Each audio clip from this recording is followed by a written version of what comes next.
balimaw juma tɛmɛnen an tun ye kibaruya dɔ lase aw ma. O kibaruya in bɛ tali kɛ fale gwɛlɛn wala fale jugu min n'o kɛra bunti bɛ Douentza mara la. Kuma cayara kosɛbɛ. Mɔɔw ma bɛn wala mɔɔw ma jamana kɔnɔmɔɔw u hakili ma kɛ kelen u ma jɛ ka kuntilenna kelen ta. Tuma min na Mali sɔrɔlasiw u n'u jɛɲɔgɔnw n'o ye Faransi ka kɛlɛbolo min bɛ an fa dugukolo kan n'o ye Barikani olu bɛ k'u dan tigɛ ka lakali cogo fɔ ni mugu faga min n'o kɛra gosili ye k'i to sana kɛlɛkolon n'o ye avion minnu bɛ kɛlɛ kɛ k'i to o avion in kɔnɔ ka gwɛlɛ fili. O gwɛlɛ fili i n'a fɔ Faransi kunnafoni lasebun olu y'a jira k'a fɔ missile de gosira. O gosili min kɛra n'a kɛra sabu ye ka mɔgɔ caman nin bɔ a ye mɔgɔ caman faga hadamadenya yɛrɛ o hakɛ matarafa kulu min bɛ anw fɛ Mali kɔnɔ yan n'u k'a ma ko Commission nationale de droits de l'homme o ye kantigɛ da jira k'a fɔ ale ka laɲini ye fɛn min ye o ye k'a fɔ nin ko in a ka sɛgɛsɛgɛ ka ɲɛɲini wa a ka ɲɛɲini ni jɛlenya ye u kana mɔgɔ bila sɛgɛsɛgɛli la min ni a kana juru bɛ mɔgɔ bolo wala o kana juru bɛ fan fɛ ka kɛ ladirileya la ni jɛlenya la ka nɔbɔ cogo ɲuman na cogo min mɔgɔ minnu n'olu kɛra nin ko in kɛbaa ye wala u kɛra janfa n'o ye hadamadenya hakɛ janfa wala hakɛ u burujaba ye dansogo min kɛra nin ko la. Jamana in a cakɛ kulu min n'o k'a ma ko Commission nationale des droits de l'homme ale y'a ɲini k'a fɔ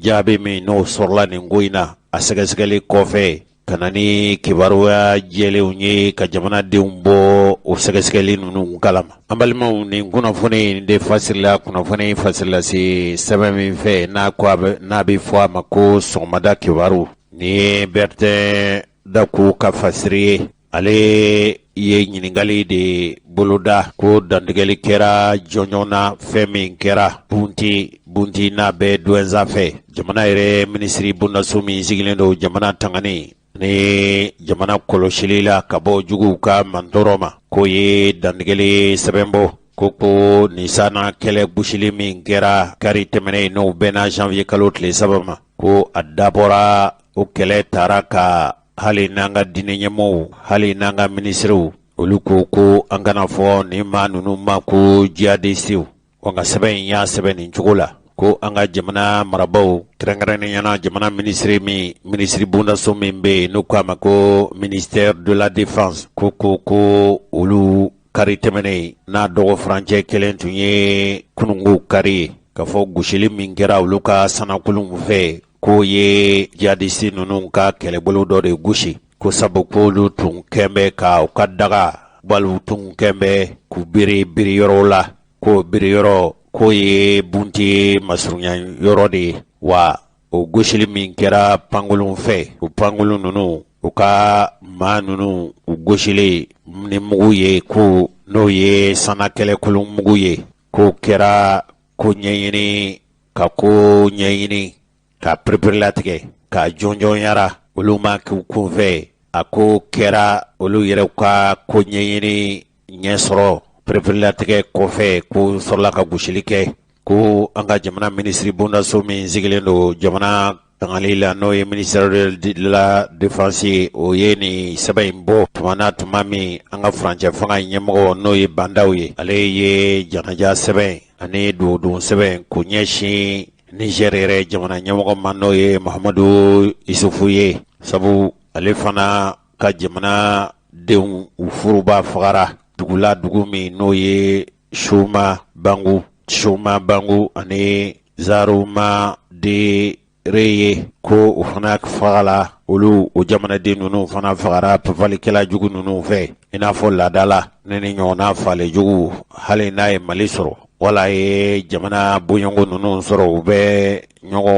bɛ duwawu ani sangaci de kɛ ɲɔgɔn ye. Jamana saba in n'o ye Mali ni Burkina ani Niger ye u jɛ bɛ dancɛ dɔ la ko dancɛ bunni bɛ u masurunya de la u bɛ Douentza fɛ sabu a kɛra i n'a fɔ ni ɲɔgɔnna si dɔ de kɛra. An balimaw cɛkɔrɔba ni musokɔrɔbaw bɛɛ y'i ta fɔ nin ko la nka kibaruya caaman bɔra kunnafoni fasilasi sɛbɛn min bɛ yen n'a bɛ fɔ a ma ko info matin ale y'a jira k'a fɔ min ye a yɔrɔ kofɔlen mɛri ye n'o ye Adama Garayaba ye ale kɔni ye kofɔ studio tamani mɔgɔw ye k'a fɔ o sana kɛlɛ mugu ci n'a kɛra janvier kalo tile 3 tɛmɛnen n'o o senfɛ mɔgɔ caman vara Bunti n'o bɛ Douentza mara la jamanadenw ka danama sigilen ale ye ɲɛfɔli min kɛ ko a bɛ maa 100 ɲɔnboyɔngo bɔ k'olu fara o ko nin sana mugu ci k'i to kɛlɛkɛ pankulu kɔnɔ sanfɛ ka mugu ci maaw la dugu ma ko a kɛra sufɛ o ko u ka sanakolon min bɛ yen n'a bɛ fɔ a ma ko hélicoptère n'a ma lakodɔn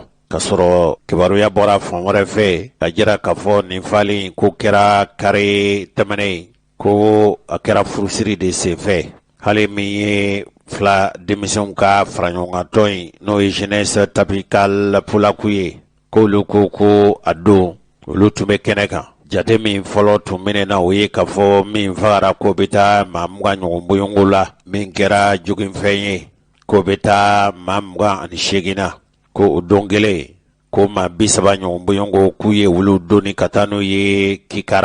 Kikara u ye fangacɛsigi min n'o bɛ Gandamiya mara la ko nka ko senfɛ ko mɔgɔ 2 olu fatura ninnu de ye kibaruya ye an tun ye kibaruya minnu n'an tun y'o lase aw ma kunungo yala dabɔn kama don sawa wala kan to baara senfɛ hakili la ko dɔ don n ye n ka kɛta kɛ tuma min nana ye k'a fɔ ko ne tun ye min miiri o don wa n'o de ye u yɛrɛw b'a fɔ minnu ma ko jihadisiw olu dɔw kɛlɛli sɛbɛn min bɛ n'a fɔra a sɛbɛn ma ko sɔgɔmada kibaru ale y'a jira k'a fɔ mɔgɔ min kɔni fatura nin senfɛ maa b'a jate maa 20 ɲɔgɔn boyɔngo kari tɛmɛnen n'u bɛna janvier kalo tile 3 ma o kɛra sana kɛlɛ kulun senfɛ a bɛ fɔ minnu ma ko kɛlɛkɛ pankulu ko a kɛra Bunti o ye Douentza mara de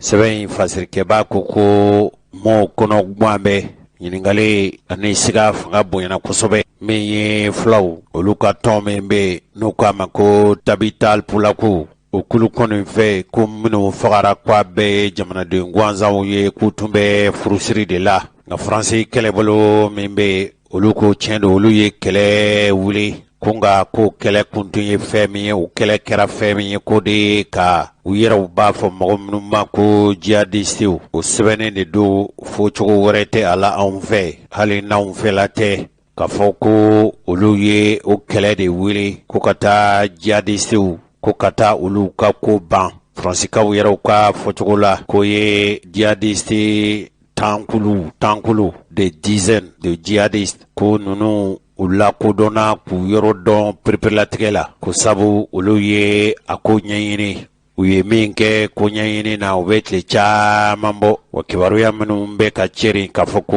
nin kɛra furusiri de senfɛ ko olu ma u kɔlɔsi fiyewu Faransikaw ka kɛlɛbolo min n'o bɛ an fɛ Mali kɔnɔ yan u ka kɛlɛdaga ɲɛmɔgɔ n'o ye état major français ye olu ye nin kuma fɔ Faransikaw ka kunnafoni a fasiri a n'a lase bondaso min bɛ yen n'u k'a ma ko agence France Presse nka fulaw yɛrɛw ka jɛrɛtɔn min bɛ yan n'o ye association Tabital Pulaku ye olu ye kibaruya cɛrin bɔlɔlɔ sanfɛ kuma cayalen don kabini dɔgɔkun tɛmɛnen fo ka se bi ma nka fo ka se kɔsa in na ma mɔgɔ caman tun bɛ k'i yɛrɛ ɲininka yala Mali marabaaw munna olu de sensumayara nin ko ɲɛfɔli la kabini gosili in kɛra n'o ye sanakunu kɛlɛ in ye ka mugu ta ka taa pankulu na ka taa ci mɔgɔw la ko sabu nin gosili ko a kɛra tile kelen kɔfɛ Faransi sɔrɔlasi 2 ka fali minnu n'o kɛra o sabu tun ye mugu dɔ ka t'o don ninnu ɲɛ sira la tubabuw yɛrɛw b'a fɔ fɛn minnu ma ko engin explosif improvisé k'o kɛra ninnu ka fɛlɛbɔ dɔ senfɛ k'u tun taara k'a fɔ u bɛ taa ko ɲɛɲini na Menaka mara la Barikani kɔni k'ale ye a yɛrɛ jabajɛya nin ko la ko olu m'a fɔ cu wa u m'a fɔ ca koyi olu yɛrɛ kɔni fɛ min kɛra Bunti n'o bɛ Douentza mara la Barikani ye nɔgɔ bɔ a la pewu k'i dantigɛ araba tɛmɛnen n'a dɔgɔ furancɛ kelen bɛna kɛ araba ye k'olu ye mugu ci mɔgɔ minnu na a bɛ fɔ minnu ma nanzarakan na ko élément terroriste o ye papalikɛla minnu bɛ marifa ta n'u kɛn bɛ ka jamana in ka fɛlɛbɔ bi kosɛbɛ olu yɛrɛ kɔni ka gosili in ko fana kɛra bunti fan fɛ k'o kɛra selifana ni lazara cɛ a dɔgɔfarancɛ kelen tun ye kunnasini ko kari a ye perepelatigɛ di k'a fɔ ko wa olu ma u ka sanakɛlɛ min bɛ yen sanakɛlɛkulu min bɛ yen n'a bɛ fɔ a ma ko helicoptère ko olu m'o ta koyi min ye mali sɔrɔlasiw ka dantigɛlikɛla ye ale ɲininkali min kɛra faransikaw ka kunnafoni fasire lasebo min bɛ yen n'o ye RFI ye o ye a jira k'a fɔ faransi y'a fɔ cogo min ko k'a fɔ ko m'u taara ci jamanaden gansanw na ko kuma kɔni ye nkalon kuma de jugu kuma don k'i yɛrɛ jabajɛ ko kuma gansan don ko sabu muso tun tɛ a kɛnɛ kan denmisɛn yɛrɛ tun tɛ ma joginen ninnu muso t'a la denmisɛn t'a la ale yɛrɛ ko ale ka ye cogo la furusiri ani kɔɲɔko kuma min bɛ fɔ ko tiɲɛ tɛ ko dalu t'a la wa hakilimaw tɛ sɔn a ma fiyewu an balimaw an ka jamana kɔnɔ yan mɔgɔw bɛ yen minnu fana ye u ka dantigɛli kɛ nin ko in kan Koniba Sidibe Ibrahim Jawara a n'a ye barosigi kɛ yala ale fana ka hakilinata ye mun ye nin ko kan an ka Koniba Sidibe an ka le lamɛn. I bɛ se ka dɔɔni fɔ an ɲɛna wa Koniba Sidibe yɛrɛ ye jɔn ye? Koniba Sidibe maliden don. N ye n ka kalan daminɛ kɛ ka taa a kuncɛ Faransi. N ye san 10 kɛ Faransi kalan na. N seginna ka na n ye dɔɔni kɛ maîtrise la ka tila ka bɔ ka n yɛrɛ ka baara kɛ yɔrɔ dayɛlɛ. O hukumu kɔnɔna n fana n bɛ politique la a ka ca san 30 parce que depuis n bɛ écoledenya la depuis san 19 n bɛ politique la. N bɛ san 60 ani 5 de daminɛna ɲina. O y'a sɔrɔ an bɛ ka Musa Traoré kɛlɛ. An fanga nana so la 91.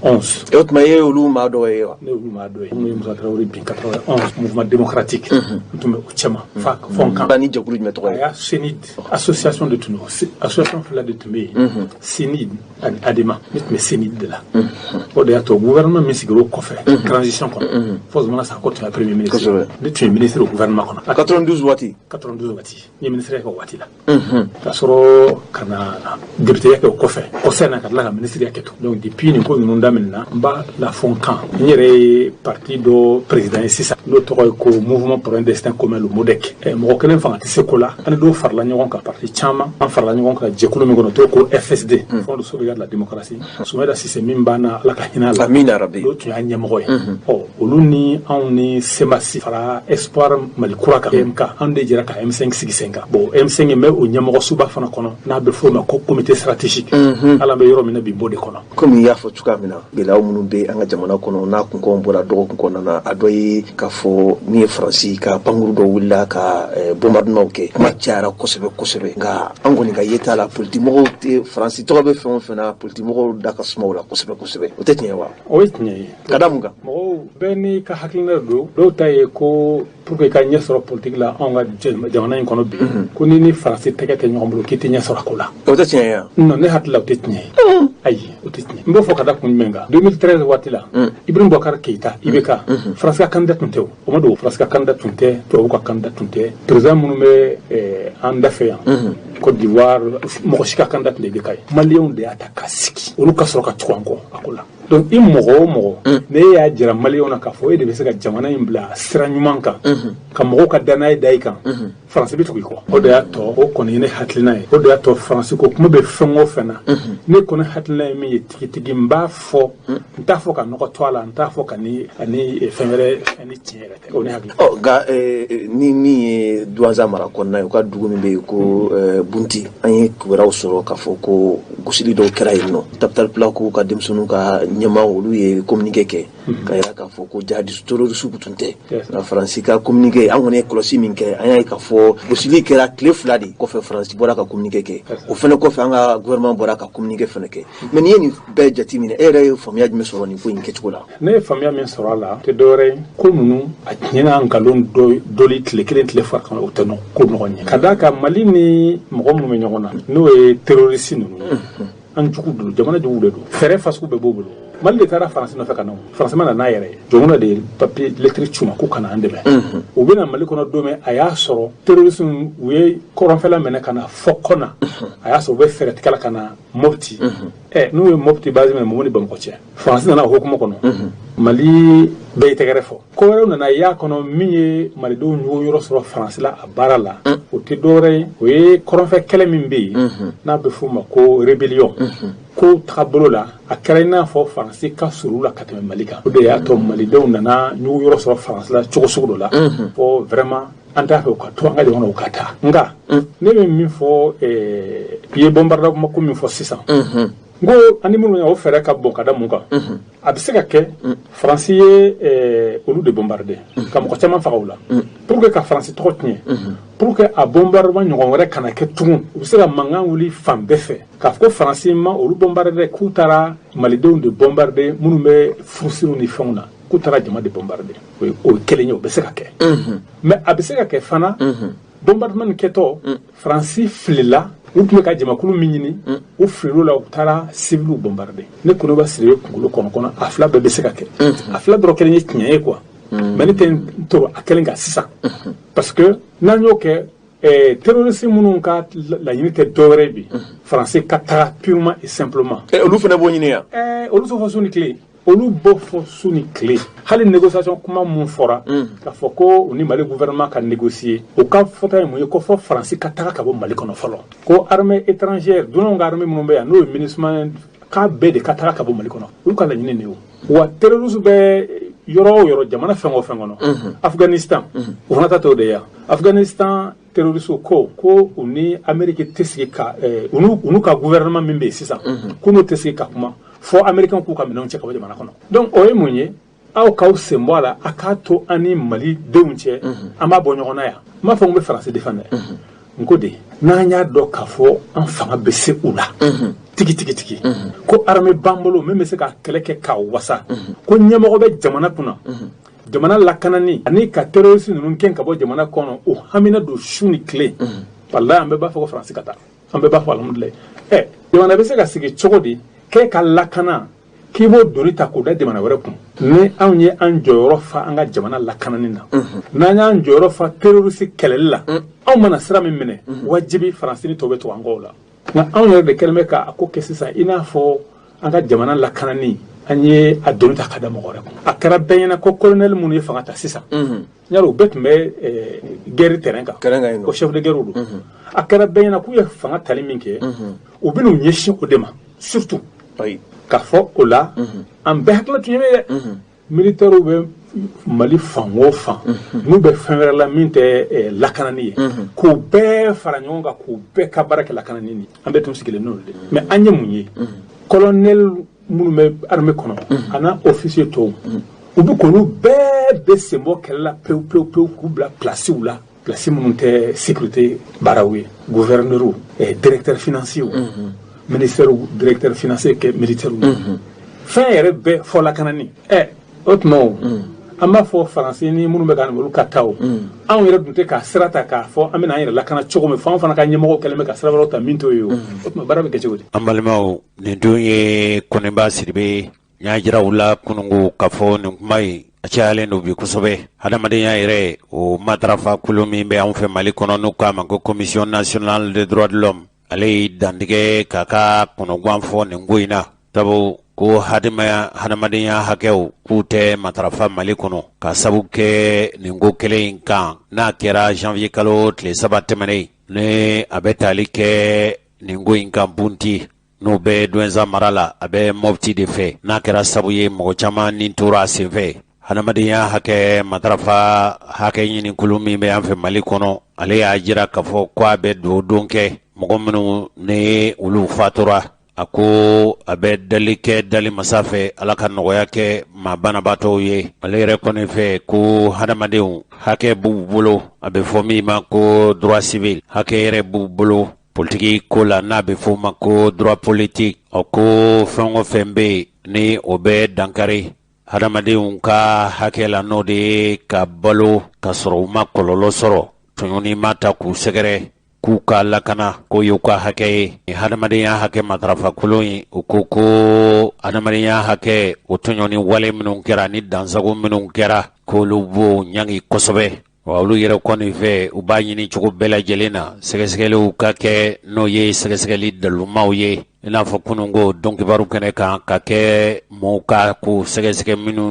minnu kan tɛ maa ka juru la a ka kɛ ni tilennenya ni ladirilenya ye wa a ka sɛnsɛn fo ka taa boloda kisɛ kan minnu kɛra nin ko ninnu kɛbaa ye minnu faraliw kan janfa la u ka ɲɛfɔ wa u ka sɔrɔ o ɲɛfɔli kuma ninnu o ɲɛfɔli ka furubaya jaabi minnu sɔrɔla o sɛgɛsɛgɛli ninnu nɔfɛ nin sɛbɛn kelen a y'a jira k'a fɔ kulu min bɛ n'u k'a ma ko mouvement du 5 juin rassemblement des forces patriotiques olu fana y'a jira k'a fɔ jamana bɛ lahalaya min na kɛmɛ ka olu kɔnɔ guwan olu fɛ kɛrɛnkɛrɛnnenya minnu bɛ n'olu kɛra minɛfɛn ye o maa minɛlen ninnu k'u minɛna sira min fɛ ko a ma kɛ ni sariya sira ye wa ko jamana marabaaw yɛrɛ ko min kɛra bunti kɔsa in na u sen sumayara a ko ninnu laseli la n'a kɛra sabu ye mɔgɔw ni bɔra dɔnzan mara la Mopti fɛ u ye lajɛ min kɛ juin kalo tile 5 tɛmɛnen ko minɛli minnu bɛ sen na n'a ma kɛ ni sariya ka sira ye ko mun hakili la k'a fɔ o kɛra ko kɔrɔ ye olu ma dɔn k'a fɔ wale ninnu bɛ segin wa dun kɛn bɛ laada de ye sisan min ye bunti fale ko ye u ko olu kɔni ma faamu munna jamana marabaaw u man tɔnna nin ko kan ka sɔrɔ bɛɛ bɛ k'i ta fɔ nin ko la u ko min ye Mali marabaaw ye f'u ka kibaruya jɔnjɔn ani danaya kibaruya de lase malidenw ma wa min ye jamanadenw ye u bɛ se ka lakana cogo min Mali fantan naani fɛ bunti muguci jamana yɛrɛ minisiri bondaso min sigilen don an ka jamana kana ani sɔrɔsi cɛkɔrɔw olu ye dantigɛli kɛ kabili alamisa tɛmɛnen n'u bɛna janvier kalo tile 7 ma u k'u bɛɛ fasodenw ladɔnniya ni diɲɛ fan wɛrɛ ma ko kabili janvier kalo tile 3 tɛmɛnen kunnafoni dɔw bɛ yen n'olu bɛ bɔlɔlɔ sanfɛ k'u ko o kibaruya o jugu kuma ko mugu cira jamanadenw na ko a kɛra i n'a fɔ ɲaamɛ wa ko a kuma ye bɛɛ b'i ta fɔ a la ko k'a daminɛ mɔgɔ 10 fo ka taa mɔgɔ 100 la ko olu ka fali ko kuma de bi fɔ nin kibaruya minnu bɛ yen ne a ma fɔ ni kɔnɔjɛya ye ko a dabɔkun ye ka mankutu tiɲɛ de ta ka ɲɛsin Mali yɛrɛ sɔrɔlasiw bɛ ka baara ɲuman min kɛ faso kɔnɔ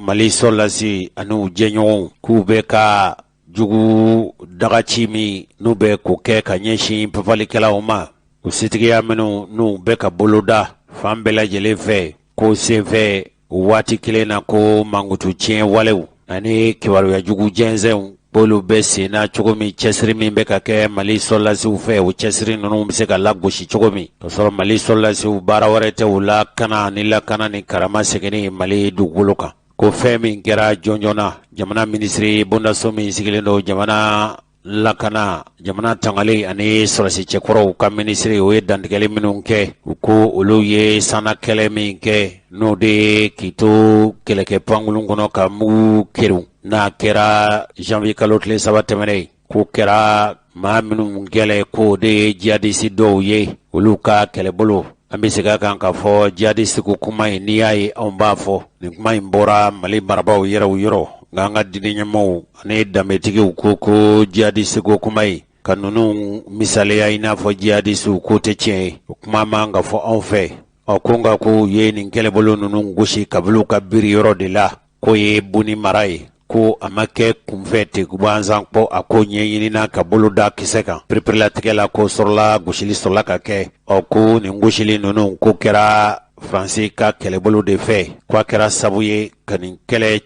tiɲɛnikɛla nin pɛfalikɛla ninnu u caman de fa jamana minisiri min sigilen don jamana kɔlɔsili ani sɔrɔsi cɛkɔrɔbaw ka minisiri bondaso a ye i dantigɛ k'a fɔ layidu minnu taara faso fɛ hadamadenya yɛrɛ hakɛ matarafali la ko o baara min bɛ kɛ olu fɛ a dabɔkun tɛ ka kɔlɔlɔ ta ka ɲɛsin jamanadenw ma ten gansan n'a yɛrɛ kɛra sabu ye ko maa minnu bɛ yen n'olu bɛ papali ninnu kɛ ko mɔgɔw lakodɔnnen don ko maa marifatigi dɔw bɛ yen olu lakodɔnnen don Mali sɔrɔlasiw fɛ k'olu de gosira ko min ye Mali n'a dɛmɛbaaw k'u kɛn bɛ ka kɛlɛ dabilabali de ta ka papalikɛlaw sɛgɛrɛ o ko o maa minnu ni digi kɛra olu la k'olu de bɛ ka ma sugu bɛɛ lajɛlen fɔ ko kan ko min kɛra kari tɛmɛnen n'a kɛra Douentza mara la nka min ye Faransi y'a fɔ cogo min Mali yɛrɛ fana ye fɛla fɔ jamana yɛrɛ minisiri bondaso min sigilen don Mali kɔlɔsili ani sɔrɔsi cɛkɔrɔw k'u bɛ jamanadenw ladɔnniya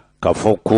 kɛlɛbolo dɔ labɛnnen don olu fɛ Mali sɔrɔlasiw ka fara barikani kan farafinna yɛrɛ a jamana 5 minnu bɛ yen n'o ye Saheli jamana 5 ye olu kɛ bɛ ka kɛlɛbolo minnu labɛn n'a tɔgɔ ye ko Eclipse o de ye i n'a fɔ jakuma mana kalo minɛ wala k'i bɛlɛnni mana kɛ sankolo la ko a dabɔkun ye fɛn min ye o ye minnu kɛ bɛ ka fara ɲɔgɔn kan ni marifa ye n'u bɛ pepalewalew kɛ a bɛ fɔ de ma ko groupe armé terroriste k'olu minnu o kɛlɛbolo minnu bɛ jamana 3 ninnu n'o ye Mali Burkina Faso ni Niger frontière la ko olu ka sɛgɛsɛgɛli dɔ ani kɔlɔsili dɔ senfɛ a y'o kofɔlen na ko mɔgɔ dɔw fɛlɛ bɔra k'u nɔ bɔ a bɛ maa 50 ɲɔgɔnbɔɲɔgɔn bɔ k'olu kɔlɔsila kabila janvier kalo tile 3 tɛmɛnen k'a kɛra nɛgɛ ɲɛ 12 waati ko nka ko nin kulu in ko nin denmisɛnnin tun t'a la wa muso tun t'a la denmisɛnnin tun t'a la o de kɔfɛ sa ko cɛ marifatigi dɔ ko nana fara nin kɛlɛbolo ninnu kan o kɔfɛ ko min ye mobili u b'a fɔ minnu ma ko pikɔtu dɔw k'olu fana nana faraw kan ko de kɔfɛ sa selifana waati ko min ye kɛlɛbolo minnu bɛ yen n'olu ko k'u ye diinɛ kɛlɛkɛlaw ye n'a bɛ fɔ ma ko Kabita Zerma ko fana tun labɛnnen don fini cogo la i n'a fɔ nin kulu 3 ninnu b'a kɛ cogo min a yɛrɛ ka fɔ la jamana sɔrɔlasiw ni jamana marabaw ka fɔ la ko nin kulu ninnu ko olu de bɛ janfa labɛn ni kɛlɛ u bɛ taa mugu don siraw la mugu pɛrɛnta ninnu k'olu de ye ninnu kɛ siraba kan siraba min n'a bɛ fɔ a ma ko route nationale 16 ko bɛɛ Douentza sira min bɛ bɔ Douentza ka taa Ombori ninnu lakodɔnni min kɛra u lakodɔnni kɛlen kɔfɛ sa sɔrɔlasiw u ye fɛlɛbɔli de boloda wa u y'u to kabile sana sanfɛ lɛgɛrɛgɛ la ka ninnu jate minɛ wa u jɛra ka ninnu fɛlɛbɔ u ye ninnu filɛ n'u ka filɛnanw ye u sɔrɔla ka pankolon wele o pankolon kɛra ni kɛlɛkɛ pankolon dɔ de ye a bɛ fɔ min ma ko Mirage n'o ye Mirage 2000 ye laɲini tun b'a la o ye ka taa ninnu gosi o taara ka baara min kɛ ko mɔgɔ minnu fatura mɔgɔ minnu fagara a bɛ minnu kɛmɛ ka marifa ta ka pepali wale ta ka Mali sɛgɛrɛ o cɛ 30 ɲɔgɔnbɔɲɔgɔn ko olu ka ko banna u y'olu bɛɛ fa ko ninnu fagali min kɛra ko jaw yirala ja minnu b'a o ye olu ka kɔlɔsili jaw ye minnu bɛ kɛlɛ dabali ni kɛlɛ yɛrɛ fɛrɛ ani ka jugu filɛ cogo la filɛ cogo min bɛ se k'u kɛlɛ ko nɛgɛ ɲɛ 17 waati sa ko dugulama dɔw de wulila ani mɔgɔ dɔw n'o ye marifatigiw ye ani bolifɛntigiw ani mototigiw ko ninnu sɔrɔla ka olu ye gosilikɛla yɔrɔ min k'u sɔrɔla ka taa mɔɔw su don n'o ye minnu fagara ko mototigi ni mɔbilitigiw k'u sɔrɔla k'u ka majoginenw ta k'u bɛɛ taara n'i ta ye i ta fan minnu bɛ yen n'olu kɛra kisi fɛn ye k'olu taara ka taa u bɛlɛn ko kɛlɛminɛnw tun b'u bolo an'u ka kɔlɔsilikɛla bɛ fɔ min ma ko taliki waliki o de ye an ka ɲɔgɔn kuma ɲɔgɔnya hali ni furancɛ jan bɛ ni ɲɔgɔn cɛ k'a fɔ ko furusirikɛlaw de don wa k'o tɛ tiɲɛ ye koyi wa denmisɛn tun tɛ yen muso yɛrɛ tun tɛ yen olu ye sɛgɛsɛgɛli minnu sɔrɔ ka bɔ a yɔrɔ la ko olu ye kɛlɛ ta ka minnu sɛgɛrɛ k'u ka ko ban k'olu kɔni ye minnu bɛ yen ni Mali kana ani Mali lakana o kɔlɔsilikɛlaw olu bɛ ka papalikɛla minnu bugɔ ko bugɔra minnu bugɔra o tɛ maa wɛrɛ ye k'o ye papalikɛlaw de ye u b'a fɔ minnu ma ko terroristew Mali yɛrɛ a minisiri min sigilen don jamana kɔlɔsili ani sɔrɔsi cɛkɔrɔw ko k'u bɛ jamanadenw ladɔnniya ka fɔ sɛgɛsɛgɛli bolo dalen don kulu fɛ kulu minnu ka baara don nin ko in bɛ se ka faamu cogo min fɛn min kɛra jɔnjɔn k'u bɛ jamanadenw bɛɛ magɛn u ka jigiya wale minnu n'o tɛ bila fiyewu ka ɲɛsin Mali sɔrɔlasiw ma ani kɛlɛbolo minnu bɛ yen n'o ye Mali dɛmɛbaaw ye.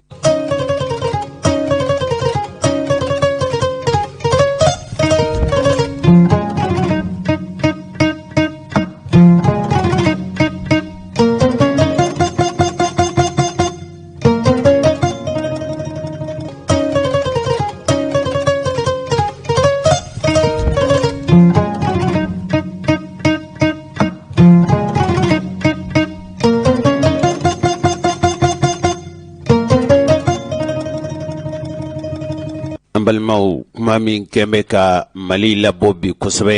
o ye yala tiɲɛ don wa yala nin ye jugu kuma de ye wa ko mɔgɔ dɔw bɛ yen k'olu tun ye ŋaniya ta u tun b'a fɛ ka jamana in sigi a sen sabara kɔnɔ n'o ye furancɛ fanga ye ka u ka fanga in dafere yala tiɲɛ don wa yala ngalon don wa kunnafoni labɛnnen ani kunnafoni fasirilase sɛbɛn min bɛ yen o fasirilase bondaso min bɛ yen n'a bɛ fɔ a ma ko RFI ale y'a jira k'a fɔ farafinna tilebiyanfan jamanaw olu ka cidenw kɔni ko a ko ma bɔ cogo o cogo k'olu n'a ko ɲɛɲini sabu ko jamana maaba caman minɛlen don olu dɔw minɛlen don k'u don kaso la dɔw yɛrɛw kɔni bɛ ka fɛlɛ bɔ fo ka se nin yɔrɔ in ma nin dun kuma in bɛ senna kabili kalo tɛmɛnen fori waati k'a fɔ ko mɔgɔ damadama bɛ yen o mɔgɔ ninnu k'u tun y'a kanu k'a fɔ k'u bɛna furancɛ fanga in u tun bɛ ka janfa labɛn kibaruya in lasera kabili kalo tɛmɛnen n'o ye desanburu kalo ye o tile 21 ninnu waati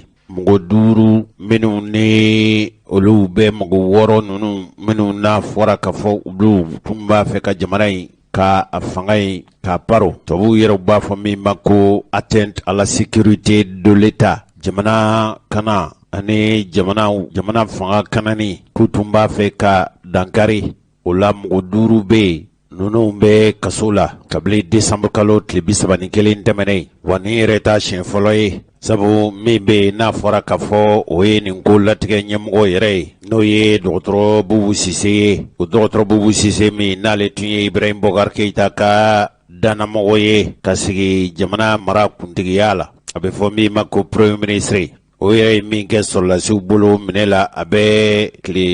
ɲini ka kalo 2 bɔ sabu kalo 1 ani tile 22 Bubu Sise ye nin kɛ sɔrɔlasiw bolo minɛ la o Bubu Sise de bisiki don sawa dalu jɔnjɔn bɛ yen wa k'a fɔ ko nin janfa jugu min n'a tun labɛnna ka furancɛ fanga in dafere ko a kojugu kunyanfan a janfa yɛrɛ o latigɛ ɲɛmɔgɔ k'o tɛ mɔgɔ wɛrɛ ye k'o ye Bubu Sise de ye a ko sɛgɛsɛgɛli minnu n'olu bolo dara ko u tun b'a fɛ k'u labɛn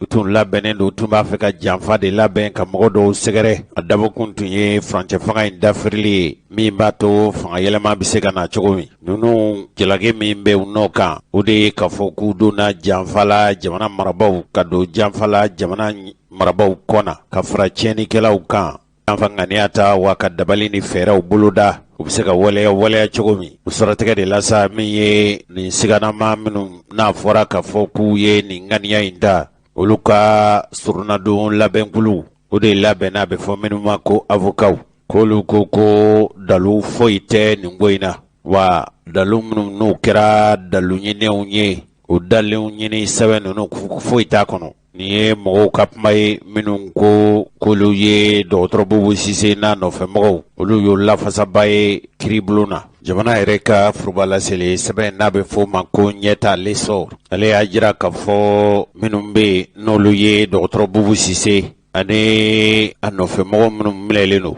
u ka surunadonbaw ko jalaki o jalaki bisigi o bisigi dara olu kan k'a bɛɛ nkalon u ye nin kibaruya in de fɔ juma tɛmɛnen u ye kunnafonilazilaw wele a kɛra kunnafonilazilaw tɔgɔlaso la minnu bɛ yen n'a bɛ fɔ ma ko avec avocat de la défense an ko maa nɔ minɛlenw olu ka surunadonbagaw u tɛ mɔgɔ wɛrɛ ye kɔlɛ ɲɛmɔgɔ o ye maître Kasum Tapo ye o maître Kasum Tapo min ni surunadonbaga don nka Ibrahim Boubacar Keïta ka fanga in min barona san tɛmɛnen utu kalo tile 18 ale tun ye jo sariya ministre ye ani min ye maître Marcel o fana ye faransi surunadonbaga ye ninnu ni y'u jate u bɛ ɲini ka taa surunadonbaga mɔgɔ 10 ɲɔgɔn bɔɲɔgɔnko la Mali yɛrɛ a surunadonbagaw maître Kasum Tapo a ye o ɲɛmɔgɔya kɛ a ko min ye dɔgɔtɔrɔ Bubu Sise ye fɛn o fɛn fɔra i n'a fɔ ko a ye labɛnw sabati ko a ye janfa labɛn dɔw labɛn a dabɔkun tun ye furancɛ fanga in a bɛ se ka gɛlɛyaw a bɛ se ka kɛlɛku cogo min u ka fanga bɛ se ka paron wala u ka fanga in bɛ se ka dafiri cogo min k'o ye nkalonfin de ye ko ni dalu b'u bolo minnu bɛ ka dɔgɔtɔrɔ Bubu Sise jalaki nin cogo la tan ko ni dalu b'u bolo ko ka na ni dalu ye k'a fɔ ko dr bubu sise ni razbachi ɲɔgɔn ye wa razbachi min n'a tɔgɔ yɛrɛ ye mohamed yusufu bacili k'u ma ɲɔgɔn ye wa u ma deli ka kuma kabili utukalo tile 18 tɛmɛnen kuma ma tɛmɛ u ni ɲɔgɔn cɛ o ko min ye agibu tali ye agibu tal o ye dɔgɔtɔrɔ bubu sise balima de ye kasum tapo n'ale ye surunadonbagaw ka ɲɛmɔgɔ ye a ko yala mɔgɔ a bɛ se ka kɛ ko mɔgɔ ko n'i taara bɔ i balimaw ye wala n'i taara bɔ i balima dɔ ye i na kɛ janfa fasiri i na kɛ janfasiribaga ye wa ka bɔ n balima ye yala u bɛ se ka kɛ janfa ye wa wala u bɛ se ka kɛ janfa labɛn ni ko ye wa o min ye dɔgɔtɔrɔ bubu sise yɛrɛ ye ko a ye n tɛ a dogolen don yala o tuma o dɔgɔtɔrɔ bubu sise bɛ se k'i sigi minnu bɛ k'a fɛlɛ bɔ mɔgɔ minnu n'u ma lakodɔn u kana ka so k'a fa yala a na sigi k'u filɛ wa tuma min na marifatigi wirintigi cɛ 6 olu taara cun dɔgɔtɔrɔ bubu sise ka so ko an ye sécurité d'état mɔgɔw wele olu y'a jira k'a fɔ k'olu ka maa tɛ yala o hali n'a y'a sɔrɔ k'a fɔ dɔgɔtɔrɔ bubu sise ŋaniya b'a la ka kɛ jamanakuntigiya ɲini mali kɔnɔ yala o ye galumajira ye wa yala o ye jamana sariya kankɔrɔ sɔsɔ wale de ye wa nin kɔni ye kalabanci kuma de ye k'a fɔ ko dɔgɔtɔrɔ bubu sise ko ŋaniya tun b'a la ni ŋaniya tun bɛ a la ka jamanakuntigiya ɲini yala a bɛ jamanakuntigiya ɲini ka tila ka jamana yɛrɛ dafiri wa nin kɔni ye kalabanci kuma dama dɔrɔn de ye sabu ni wote ma kɛ yala jamanakuntigi na sigi wa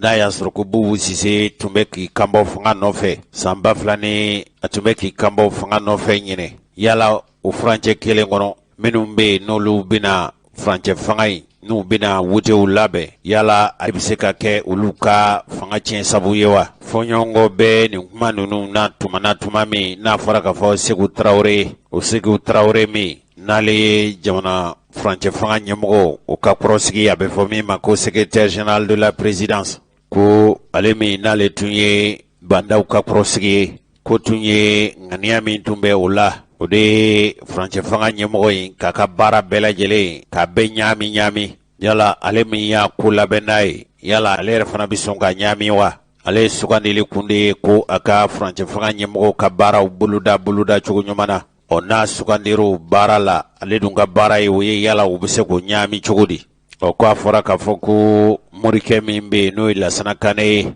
o de ye Seku Tarawele min n'ale tun ye bandaw ka kɔrɔsigi ye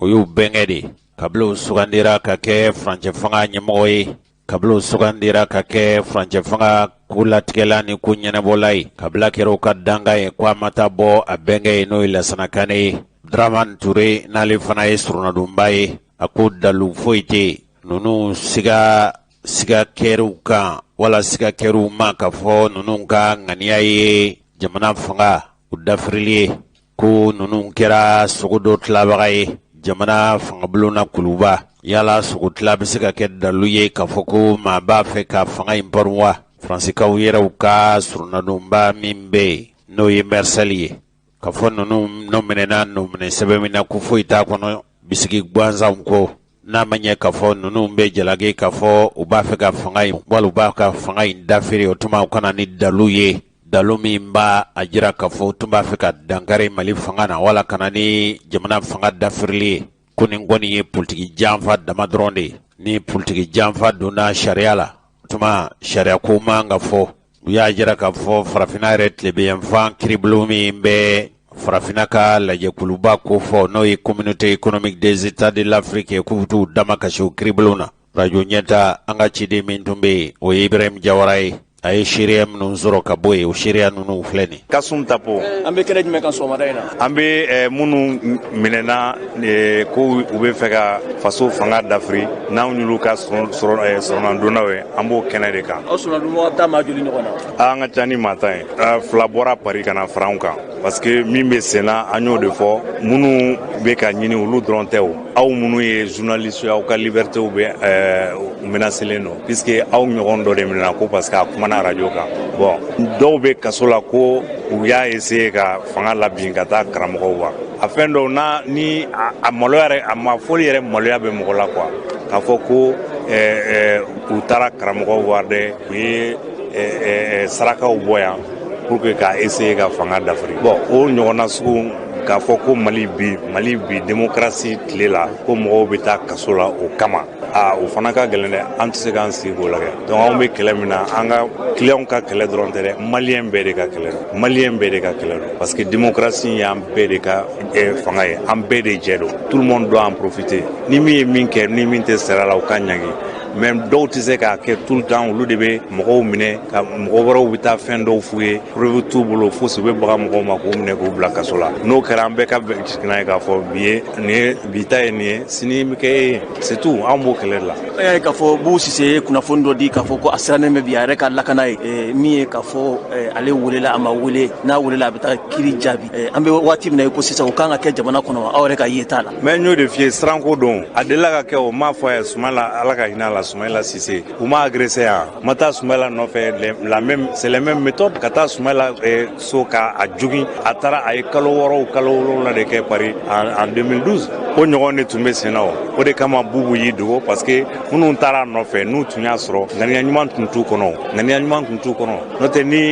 ni convocation don u b'a wele dɔrɔn c'est quand même un ancien premier ministre an ka jamana bonya an k'an yɛrɛ bonya quoi à l'international an k'an yɛrɛ bonya Bubu kɛra premier ministre de ye premier ministre bi a sini dɔwɛrɛ bɛ na sini a place la i bɛ kɛ premier ministre i bɛ kɛ premier ministre kɔrɔ ye i bɛ kɛ président i bɛ kɛ président kɔrɔ ye donc fɛn dɔw bɛ an ka bonya dɔɔnin quoi ni Bubu wele hali sini a bɛ na il n'est pas au-dessus de la loi donc foyi tɛ dossier kɔnɔ min b'a jira k'a fɔ a ye fɛn kɛ min b'a ɲini ka fanga dafa foyi a ma mɔgɔ bila marche la a ma mɔgɔ bila protestation na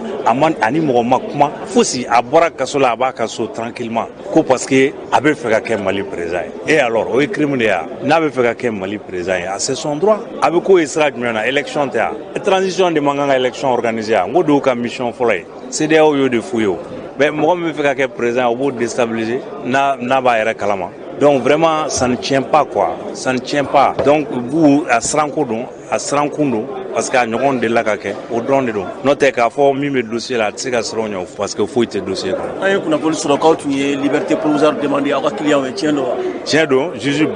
a banna bon an tɛ appel kɛ fɔlɔ parce que a ma client ninnu si lamɛn donc an bɛna min ɲini a fɛ sisan a k'u lamɛn teliya la pour que min b'a bolo ka reprocher la a k'a f'u ye n'a y'u lamɛn n'u fana y'u ta fɔ ni fɛn tɛ dossier kɔnɔ min b'a jira k'a fɔ ko u ye complot kɛ an bɛ demande kura kɛ k'a fɔ a k'u bila n'a ma sɔn an bɛ appel kɛ ni appel ma ɲɛ n'an ka kan ka taa CEDEAO la cour la an bɛ taa parce que min kɛra yen ko kɛta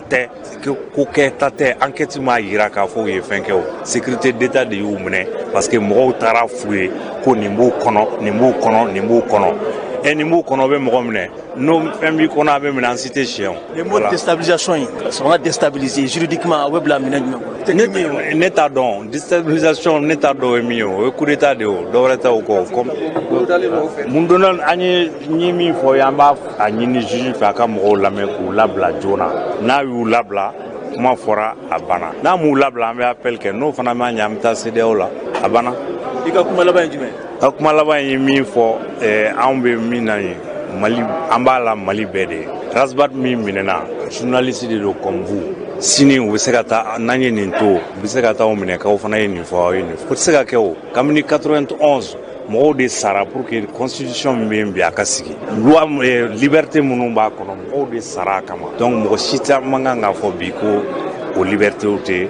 les citoyens n'en jouissent pas donc vraiment maliyɛn bɛɛ de ka kan ka wuli ka jɔ pour que sariya ka bato bɛɛ ka sariya bato mɔgɔ si man kan ka bila sariya sanfɛ bɛɛ ka to sariya kɔnɔ anw t'a fɔ ko mɔgɔ tɛ ɲangi o n'i ye ko kɛ n'a prévu i bɛ ɲangi kɛ mais n'i ma ko kɛ ka taa baga mɔgɔw ma fana ka u bila kaso la u ka denbaya b'u kɔ denmisɛnninw des jeunes cadres n ye min fɔ denmisɛnninw kalalenw qui travaillent pour le Mali ka bagu ma dɔrɔn parce que peut-être dɔw b'u place ɲini ka taa u dénoncer sécurité d'état la u minɛ ka t'u bila kaso la preuve foyi tɛ yen pour que dɔrɔn u ka b'u place la olu ka u ka mɔgɔ bila ye ni jamana fana laban kɛra o ye a ka gɛlɛn dɛ voilà. merci. n balimaw nin tun ye Ibrahim Jawara ye ale tun ye anw ka ciden ye a ye seereya minnu sɔrɔ bamanankan na dɔgɔtɔrɔ Bubu Sise a ye seereya minnu sɔrɔ dɔgɔtɔrɔ Bubu Sise ka surunadonbagaw da o ye nin ye nka nin ko in daminɛ na ni min ka minɛli ye o ye an baaraɲɔgɔn de ye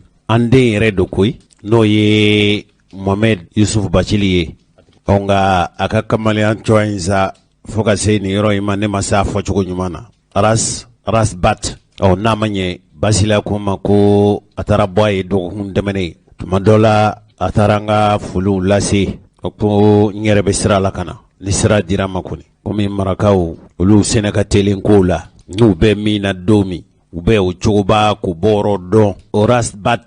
Rasbat n'o ye Mohamed Yusuf Bacili ye ale fana ka sɔrɔnadonbaga komi an ka jamana in kɔnɔ ko ni kiri nɔ minɛ bɛɛ ko i ni lafasali ka kan jamana sariya yɛrɛ ye fɛn min fɔ n'o tɛ lamɛrikɛnw n'i kɔni minɛna n'i bɛna n ko fɔ n ko sariyatigi b'a fɔ ko sisan kɔni i bɛna fɛn o fɛn fɔ i k'i janto n'o tɛ a bɛ se ka kɛ dalu ye i kɔ na. Sariya lamɛrikɛnw ka sariya b'o wajibiya sariyatigi ma i nɔbileli i nɔminɛbaga ma a k'o f'i ye n'a m'o f'i ye n'a ye fɛn o fɛn sɛbɛn i kan ka sɔrɔ a m'o ɲɛ f'i ye ko bɛɛ ye fu ye o ye lamɛrikɛnw ta ye. Rasbat ye mɔgɔ ye mɔgɔ min kɛrɛnkɛrɛnnen ɲana an ka bidenw kabili bɛɛjɛ fanga in nana Mali kɔnɔ a kɛra minnu sɔrɔ waati ka se bi ma ale ye nɔfɛmɔgɔ fanba ye o ye. A fana ye mɔgɔ ye mɔgɔ min minɛna an ye kuma caman mɛn an delila ka ɲɛfɔli kɛ aw ye ko a minɛna a ka so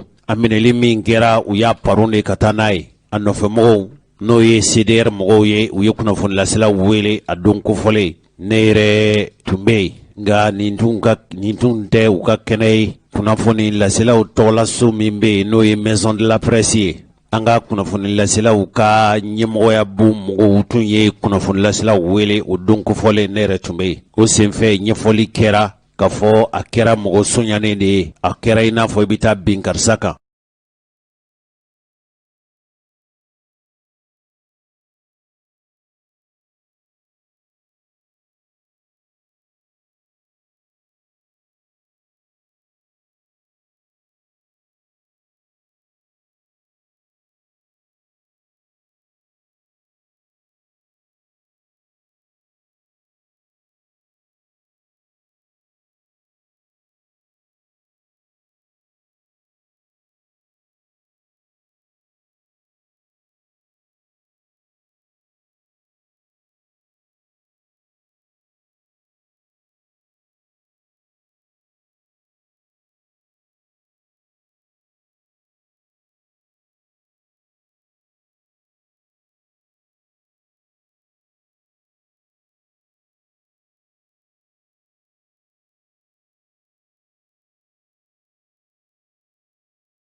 Fana ka kulu la mɔgɔ yɛrɛ bɛ se ka jateminɛ kɛ n'i ye jateminɛ kɛ anw fɛ Mali kɔnɔ ya sɔrɔnadonbaw n'o ye kiri sɔrɔnadonbaw ka kulu ye maa fila bɛ yen olu ye gonkɔrɔ ye a ko la kosɛbɛ. O fɔlɔ o ye Maguette Seye ye. Maguette Seye ale ye avocat kɔrɔba ye hali maître Motoka Tall o fana ye avocat ye. Kasum Tapo o ye avocat ye nka a ye Mali sɔrɔnadonbagaw a y'o ka ɲɛmɔgɔya ale fana y'o kɛ i n'a fɔ maître Maguette Seye y'o kɛ cogo min. Ne hakili la k'a fɔ ale ye fɛn min fɔ Bubu Sise dɔgɔtɔrɔ Bubu Sise ka ko la o bɛ faamuyali maa bɛ se ka faamuyali sɔrɔ o la. Nka min ye Rasbat ye sa an denkɛ Rasbat kɔni a bɛ laseli in kɛ tuma min na a b'a ka laseliw kɛ laseli tɛ daminɛ ka ban ka sɔrɔ a ma bonyamasegin lase Ibrahim Diallo Thiou ani ne ma. Tuma dɔ la fo mɔgɔw b'a fɔ k'a fɔ an bɛ ɲɔgɔn kalama munna sabu min y'a fa ye n'o ye Mohamed Ali Bacili o fana o y'an teri an kɔrɔ don. Yusuf Bacili Rasbat bɛ anw minɛ o sira de fɛ. Ale Mohamed Yusuf Bacili yala ale ka ko yɛrɛ bɛ dakun jumɛn na. Ibrahim Jawara ka ɲininkali sera a ka sɔrɔnadonbaga ma n'o ye karamɔgɔba Zana Kone ye maître Zana Kone kɔni o fana ye min fɔ o filɛ nin. Maître Zana Kone ne ye Mohamed Yusuf Bacili di Rasbat ne y'o ka avocat ye. Amada in a ye wele bila kunnafonidilaw ma o yɛrɛ ka tɔgɔ la soba kɔnɔ. E ka mun fɔ an ye aw ka nin wele in kunna. Bon comme an bɛ dossier min kɔnɔ i n'a fɔ dossier ani dossier caman tɛ kelen dossier in daminɛna an bɛɛ bɔra dossier in kalama réseaux sociaux ni journaux de kɔnɔ donc n'a ma ɲɛ ko a kɛra tan an ka client olu o minɛna sécurité d'État y'o minɛ o tilara ka bila gendarmerie ka bolo kan o tilara ka se tribunal la o kɔfɛ o y'o bila ka taa kasobonba la donc anw bɛ dossier kɔnɔ mɔgɔw mako bɛ kunnafoni na mɔgɔw bɛ fɛ k'a dɔn min kɛra parce que an bɛ jamana min kɔnɔ a fɔra ko présomption d'innocence o kɔrɔ ye ko ni mɔgɔ jalakila ni fɛn ye a bɛ bila bɛɛ kan ka bila i kunna k'a fɔ ko a jalakilen don mais a ma fɔ ko a nɔ b'a la diyagoya la ni jugement banna de an bɛ sɔrɔ ka dɔn n'a nɔ b'a la walima a t'a la mais an bɛ jamana min kɔnɔ ni mɔgɔ kɔni bilara ka taa kaso la kɔni ni mɔgɔ minɛna an bɛɛ yɛrɛ bolo n'i y'a ye ale minɛna mɔgɔ wɛrɛ ma minɛ c'est que ale ye dɔ de kɛ i y'a faamu wa donc o de kama comme ɲininkaliw cayara i b'a sɔrɔ anw kelen-kelenna bɛɛ journalistes b'an wele kuma bɛɛ bɛɛ bɛ fɛ ka information sɔrɔ bon a ka gɛlɛn kuma dɔw la kuma bɛɛ i ka to ka téléphone ta ka information di donc kosɔn conférence de presse kɛra ka mɔgɔw kunnafoniya ka ɲɛfɔli kɛ bɛɛ ye bɛɛ k'a faamu k'a fɔ min bɛ yen o de ye sɔgɔmada in ka wele kun ye bon rasbatch minɛna cogoya min na ni n ko n ka fɛn fɔ o la n na kɛ nkalontigɛla ye parce que an bɛɛ y'a ye réseaux sociaux de kan ko SE taara ka taa minɛ bon a minɛna cogoya min na a fɛ yen an t'o détail dɔn bon a minɛlen SE fɛ o y'a garder tile dama dama o kɔfɛ a taara gendarmerie la anw yɛrɛ y'a ye k'a to gendarmerie de la a tagalen gendarmerie la o ye wele bila ne ma ko n ka na donc ne nana o de la ne sera ka rasbatch an sigila an masala la minnu bɛ a y'o ɲɛfɔ n ye enquête préliminaire la ne yɛrɛ ye n sigi a kɛrɛfɛ que gendarmew bɛ ka question poser a ma bon ne ye PV ta ka PV lajɛ bon ne yɛrɛ fari fagala dɔɔni parce que ne natɔ n hakili tun bɛ fila fila la n ko ko dɔw bɛ ka fɔ jamana ko de don jamana in fɛn kelen min b'an bolo min bɛ an bɛɛ nafana bɛ sɔrɔ min na o ye jamana in de ye n'a fɔra ko jamana ka ta ka dafiri yarɔ i kɔni tɛ se ka kɛ fasoden ɲuman ye k'a fɔ ko i bɛ o hakilina jɔkɔrɔma tonto donc ni o jalaki tala ka ɲɛsin mɔgɔ ma n'i nana a tigi kɛrɛfɛ i kɔni bɛ na ni hakilina fila fila ye mais ne nalen ne ye PV ta ka PV lajɛ ne ko ne yɛrɛ ye gendarme ka ɲininka ne ko n ko parce que interrogatoire phase dɔ tun kɛra ka sɔrɔ ne ma se yen fɔlɔ ne ko n ko min bɛ nin kɔnɔ fɛn wɛrɛ de bɛ yen yan a ko ale kɔni t'a dɔn ok problème t'a la donc ne ye PV kalan interrogatoire tɔ kɛra ne yɛrɛ ɲɛna interrogatoire in ma kɛ fɛn wɛrɛ kan a fɔra ko nin don sinama in na i ni karisa ye ɲɔgɔn ye mais jɔn y'a fɔ a ye ɲɔgɔn ye min mun bɔra o kuma kɔnɔ a ye kuma min kɛ mun décision taara yen o tɛ PV kɔnɔ k'a bisigiya dɔrɔn k'a fɔ ko nin don kuma sinama in na a ye nin kɛ mais ni o de ye enquête ye ni o kama mɔgɔ bɛ se ka minɛ mais a ka nɔgɔn aw yɛrɛ min jɔlen filɛ yan an k'a fɔ dɔrɔn ko ne ka sigi dɔrɔn k'a fɔ ni fanga bɛ ne bolo ne ka sigi dɔrɔn k'a fɔ ko bon ko journaliste saba bɛ yen ko k'u na sini olu ye ɲɔgɔn kunbɛn Segu walima k'u na sini olu ye ɲɔgɔn kunbɛn Sikaso hali ka sɔrɔ aw bɛ Bamakɔ yan a fɔ ne dɔrɔn tɛ yan mais normalement n'i y'a fɔ i ka kan ka na ni a dalulu de ye o mais dalulu t'a la o comme an bɛ cogo min na sisan dalulu ko t'a la a fɔra dɔrɔn ko Kari Masina ni Kari Masina ye ɲɔgɔn ye k'a d'aw ma misɛnmanin a fɔra cogo di ko Bubu Sise ani mɔgɔ bɛ yan k'o bɛɛ bɛ complot la mais n'i ye PV ta k'a jateminɛ i b'a sɔrɔ ko nin mɔgɔ ninnu o caman ni Bubu Sise ye ɲɔgɔn dɔn k'a to ministériya la mais o caman bɛ yen fɛnɛ depuis ka Bubu Sise bɔ premier ministériya la depuis coup d'état fo kana se bi ma o caman bɛ o ni Bubu yɛrɛ ma ɲɔgɔn ye tile kelen a caman bɛ ani Bubu yɛrɛ ma hali ɲɔgɔn sɔrɔ téléphone na n'u ye a dɔgɔninw ye o kɔni jagoya a ye kɔrɔkɛw ni mɔna bon hali ka sɔrɔ n'u tun ye ɲɔgɔn ye est-ce que aw bolo n'i taara ka taa mɔgɔ fo ka sigi ka baro kɛ a fɛ o bɛ se k'a fɔ ko e n'o tigi bɛ ka coup d'état préparer bon o yɛrɛ dun y'a sɔrɔ anw ka dossier in na a yirala k'a fɔ PV kɔnɔ fɛn bɛɛ la mɔgɔ ninnu bɛɛ ɲininkali minnu ni Bubu ye ɲɔgɔn ye o y'a fɔ olu y'a balimaw ye minnu ni Bubu yɛrɛ ma ɲɔgɔn ye fɛsɛfɛsɛ o ko ni Bubu ma deli ka ɲɔgɔn ye mais o n'i bɛ ka tiɲɛ ɲini n'i ko ne ma ko ne tun bɛ kunun ko ne tun bɛ bi jumɛn maison de la presse la ne k'i ma ko tiɲɛ tɛ ne ma deli ka se maison de la presse la juma tɛmɛlen o ka nɔgɔ kɛ comme e de b'a dɔn ko ne sera maison de la presse la juma tɛmɛlen e tɛna n'o dalulu ye n'i nana ne dalulu ne bɛ se ka continuer k'a fɔ ko ayi ma se ye mais ka taa mɔgɔ minɛ o k'a fɔ ko bon ko juma tɛmɛlen e tun bɛ maison de la presse la a tigi ko ayi ne tun tɛ maison de la presse la dɛ ne tun bɛ Segu de ayi i ye min fɔ tiɲɛ tɛ ok tiɲɛ tɛ comme i ko tiɲɛ tɛ dalulu jumɛn b'i bolo ko n tun bɛ maison de la presse la o tɛ yan mais malheureusement an ka nin procédure in na o bɛɛ bilala kɛrɛfɛ o b'a fɔ dɔrɔn ko i ye nin kɛ n'i ko k'i m'a kɛ a b'a fɔ par exemple ko e bɛ complot la i ko k'i tɛ complot la o bɛ tila k'i ɲininka ko complot in na ko e ka baara bɛnna mun de ma complot in na e ɲɛ t'i ye mun de ye complot in na e tun kan ka mun de kɛ complot in na i b'a fɔ ko non mais ne tɛ complot la ne bɛ se ka a dɔn ne ka kan ka min kɛ complot la wa o bɛ tila k'a fɔ ko bon ko a ka ɲɔgɔn ye fɔlɔ a y'a kɛ min de e mɔgɔ min tɛ complot la donc a bɛ kɛ i n'a fɔ question bɛ ka poser mais e yɛrɛ t'a dɔn question ninnu kun ye min ye voilà min fɔra ko enquête sɛgɛsɛgɛli fɔlɔ mun kɛra o bɛnna o de ma o bɛ tila k'i ɲininka sisan ko wa ko ni complot kuma kun bɛ yen est ce que e kun bɛ don a la ni question sugu ninnu o bɛ an permettre cogo di k'a fɔ ko Kari Masina ye nin kɛ yɔrɔ anw kɔni n'an ko an ka taa o sira kan anw kɔni an bɛɛ b'an da ni ɲɛ kelen sunɔgɔ de ye dɛ parce que sini walima sini kɛ dɔ bɛ ne yɛrɛ minɛ ka taa ko ko k'u na sini k'u tun bɛ Kucala dɛ ko karamɔgɔ pisɔn dɔ fana bɛ Kucala parce que bon a bɛ se ka kɛ karamɔgɔ pisɔn bɛ sɔrɔ Kucala fana t'a dɔn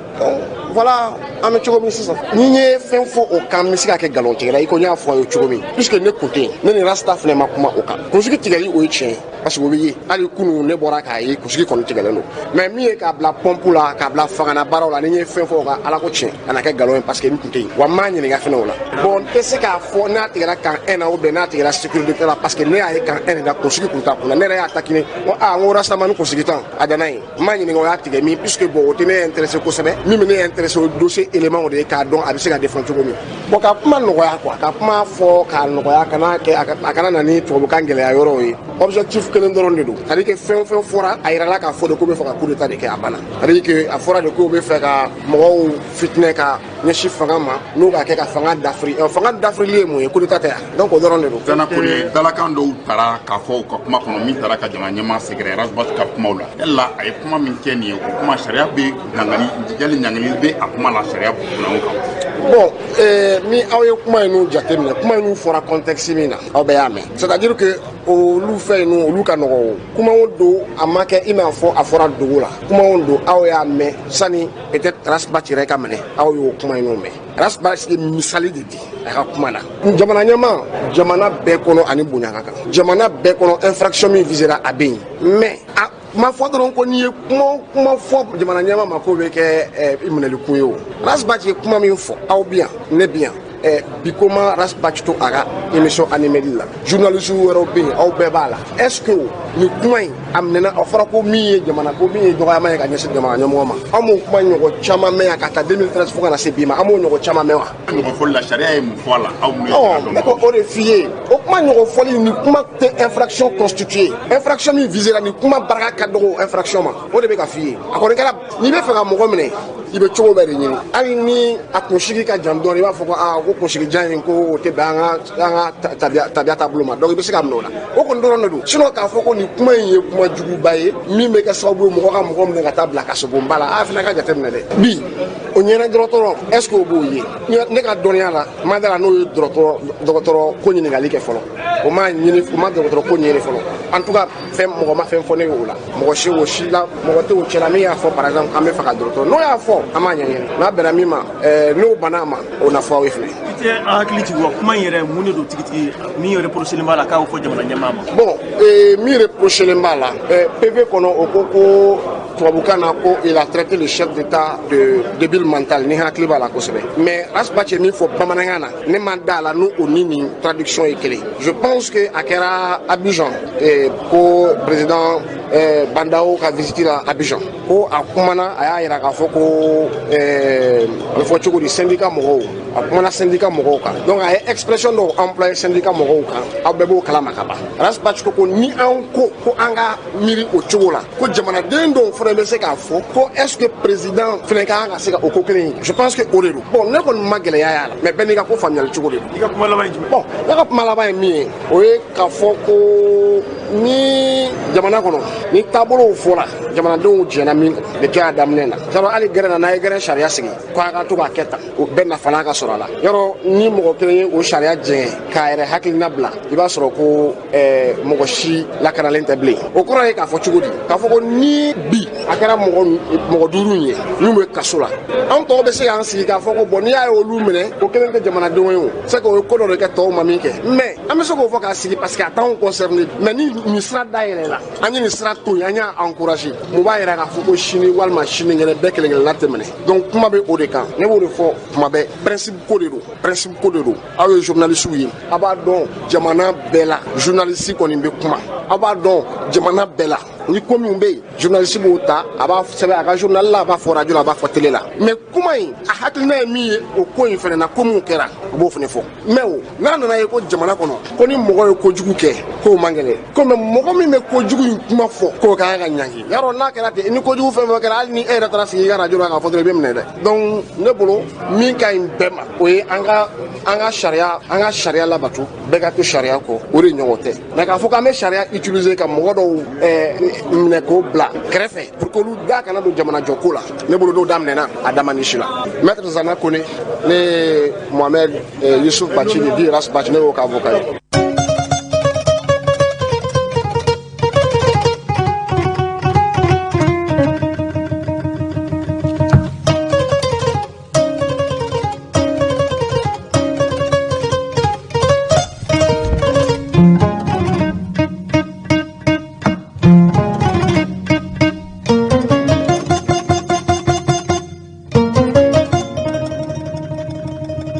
Balimaw nin tun ye Ras Bat Mohamed Yusufu Bachili ale ka sɔrɔndonbaga tun ɲininkali min kɛra Ibrahim Jawara fɛ cɛkɔrɔba ni musokɔrɔbaw miirila k'a fɔ aw ye faamuyali sɔrɔ mɔgɔ minnu n'u kɛra minɛfɛn ye o ŋana fila o ye jamana marabulon ɲɛmɔgɔ kɔrɔ ye n'o ye dɔgɔtɔrɔ Bubu Sise o ŋana filanan min bɛ yen n'o fana minɛli ko kuma n'o minɛli kɛra n'a kuma cayara kosɛbɛ o ye Ras Bat ye nka tuma dɔ la hali n'aw ma ɲininkali kɛ cɛkɔrɔba ni musokɔrɔbaw tuma dɔ la i b'a sɔrɔ a denw barosigi senfɛ nin ko in bɛɛ la Ras Bat fa n'ale ye Mohamed Ali Bachili ye a ye Ibrahim Boubacar Keita ka minisiriya kɛ fo kana se kɔsa in na ma ale tun ye Mali dugukoloko minisiri a y'o kɛ ka tila ka jo sariya a y'a daminɛ ni jo sariya minisiriya de ka tila ka dugukoloko minisiriya kɛ o yɛrɛ de senfɛ mun bɛ se k'a fɔ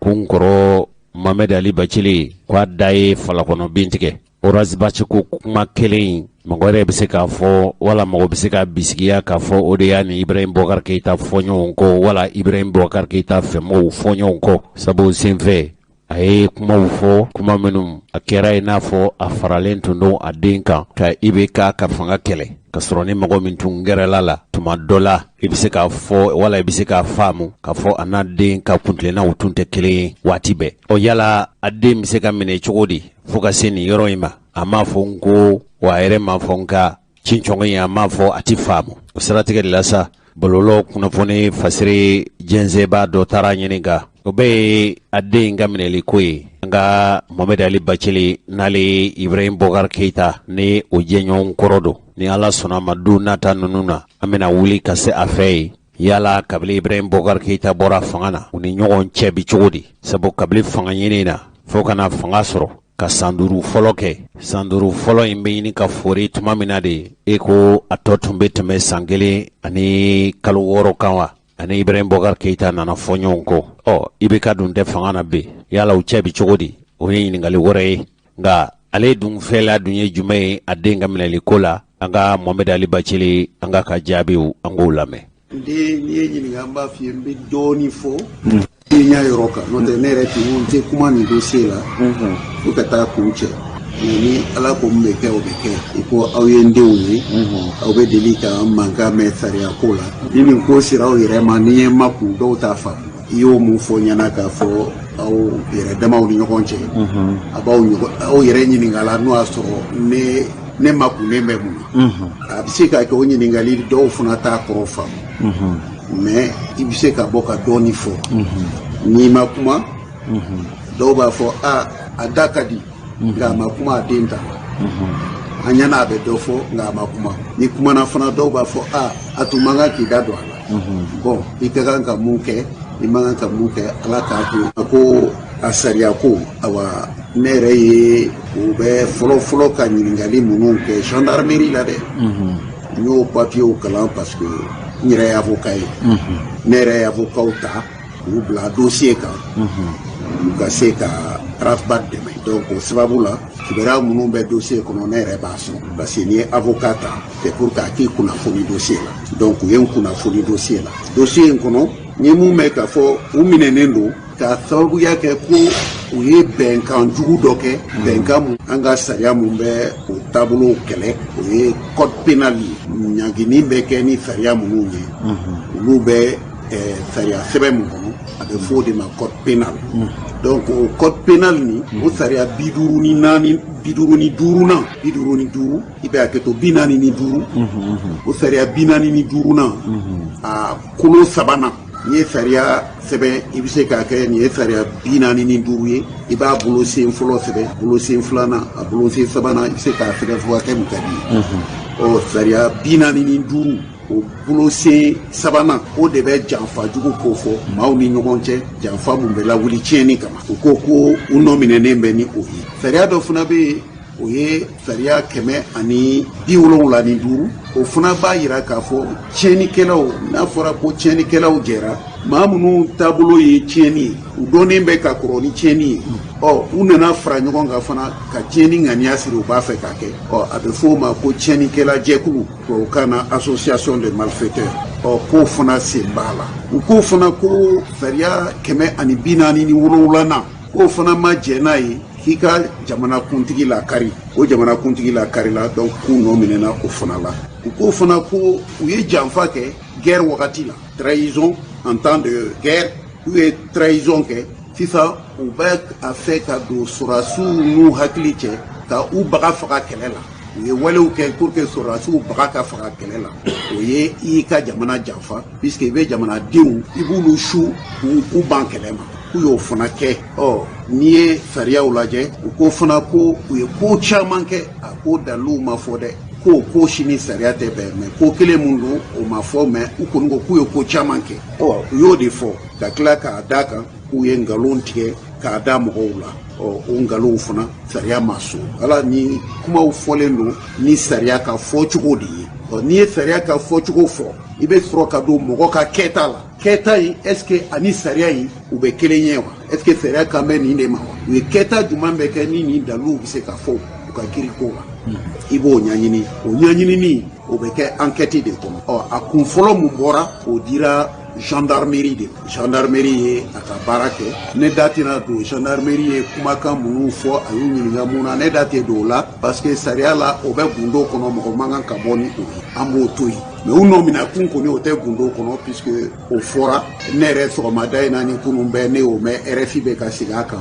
u y'u nɔ minɛ kun mun na donc o kɛra jama bɛɛ niyɔrɔ ye donc jama bɛɛ niyɔrɔ bɛ mun na ne bɛ se ka dɔɔni fɔ o la a kɔnɔna yɛrɛ bɛɛ la fɔra ko janfa wo nin taabolo wo propagande de bɛ ka kɛ o ko ka jamanadenw lamuruti ka sɔrɔdasiw lamuruti ko bɛɛ lawulila mun kama o ye de ka se ka jamana fangabolow k'u lagosi k'u nɛgɛbɔ mɔgɔw la coup d'état ka kɛ o de ye atteinte à la sûreté intérieure de l'État u bɛ fanga bolo faraw u b'u lagosi fo ka se ka u ka fanga bɔ ayiwa o de fɔra procureur ye o de ta o de kama fana a ye mɔgɔw bila kaso la ko coup d'état mun tun bɛ kɛ ko bɛnkan tun b'u ni bubu de cɛ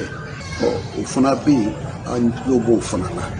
arajow y'a fɔ mɛ n'an ye ɲɔgɔn ɲininka a ko yɛrɛ la ne bɛ n yɛrɛ ɲininka fanga mun wulila ka nin ɲaɲinini kɛ tan k'a fɔ a bɛ ni maaw cɛ ka t'u di sariya ma u ni kaso de ka kan mɔgɔ fagalaw ka kiiri bɛ kɛ yɔrɔ min k'u n'o kaso de ka kan ne bɛ n yɛrɛ ɲininka o fanga ye élection de y'a sigi mali kɔnɔ a sariya la wa ne bɛ n yɛrɛ ɲininka ni élection y'a sigi o dalilu bɛ yen wa n'a tɛ yen o tuma mun y'u sigi fanga in na sababu jɔn y'u sigi fanga in kɔnɔ yalɔ waati kɛra jamanadenw wulila k'u ka fanga kɔrɔ boyi ko président kɔrɔ min bɛ k'a ka démissionner o mankanw nana an ye dɔw natɔ ye u nana ni marifaw ye mɛ u k'olu mana coup d'état la dɛ u nana jamanadenw de dɛmɛ dɔrɔn balaw ka dabila fanga ka segin civiliw ma transition civile yɛrɛ ka sigi a ka ban n'u ko k'u y'o fɔ n'u k'u taar'o fɛ an b'a fɔ coup d'état tɛ u farala jamanadenw kan mais o fɔli a n'a kɛli est ce que a kɛra wa ɲininkali bɛ yen mun fanga bɛ yen bi o ɲininkali bɛ kɛ o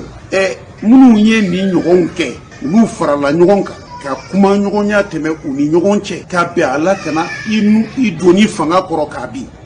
ni sariya ko k'o de tɛ bɛn o tuma ne bɛ procureur Kasoge ɲininka est ce que a wulila olu kama ni sariya ye wa est ce que a bɛna dɔ f'u ye ni sariya ye wa ou bien sariya in dilannen bɛ de ni e bɛ fanga la i y'a ta cogo cogo o tɛ lajɛ hali e y'a ta cogo min mɔgɔ wɛrɛ kana miiri yɛrɛ k'a b'a ta ten parce que kuma in nana kɛ sa dalilu tɛ yen dɛ dalilu mun tɛ yen a kɛra a b'i kɔnɔ k'a ye mɔgɔ minɛ a y'a kɛ o ye tiɲɛ ye mɛ a y'a minɛ a b'a kɔnɔ o fana ka gɛlɛn dɛ Kasoge sera ka mɔgɔw minɛ k'a b'u kɔnɔ o kana kɛ baasi ye a k'a ɲɛɲini puisque n'a b'u kɔnɔ fa k'a ɲɛɲini a mana ka daliluw sɔrɔ problème t'a la mɛ minnu yɛrɛ y'a kɛ n'u ma nɔ minɛ dun n'u b'o o fanga kɔnɔ u sigilen b'a kɔnɔ jamana b'u ka bolo kan bi o dun fana kɛra nin sariya kelenw de ko olu nana cogo min u kun kana na o tuma kasɔrɔge b'u nɔ minɛ n'a t'u dɔn minɛ ale dancɛ don jamanadenw ni ɲɔgɔn cɛ sariya ko la wa ou bien sariya in bɛ to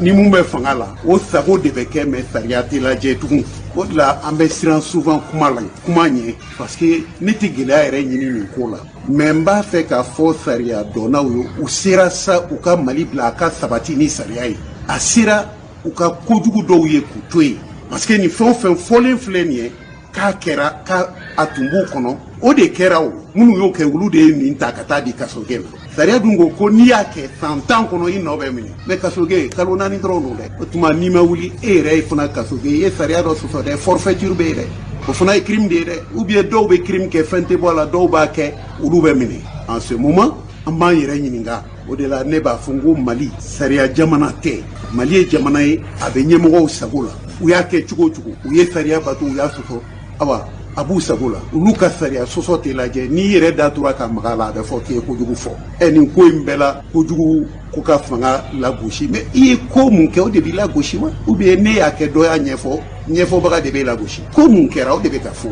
donc an ka bɔ o kɔnɔna na ni ne ɲininka nin kiri kuma 2 de b'a kɔnɔ bamanankan na ne bɛ da ɲi a y'a minɛ a b'a kɔnɔ nin y'a kɛ fɛn tɛ bɔ a la a sabanan kiri in bɛɛ lajɛlen bɛ siran dɔ de ko fɔ o tuma jɔn sirannen bɛ jɔn ɲɛ nin ko la jɔn sirannen bɛ jɔn ɲɛ ɲininkali bɛ yen dɛ n'o y'a sɔrɔ mɔgɔ min sirannen don an ka ɲɔgɔn ɲininka ne kɔni bɛ se ka jaabi kelen di papiyew bɛ mun yira an na ka sɔrɔ k'e sirannen don a kana bɔ a nɔ mais siran wɛrɛw b'a kɔnɔ ni kow taara ɲɛfɛ o siraw ɲɛ bɛ dɔn a kɛtɔ b'a la sanan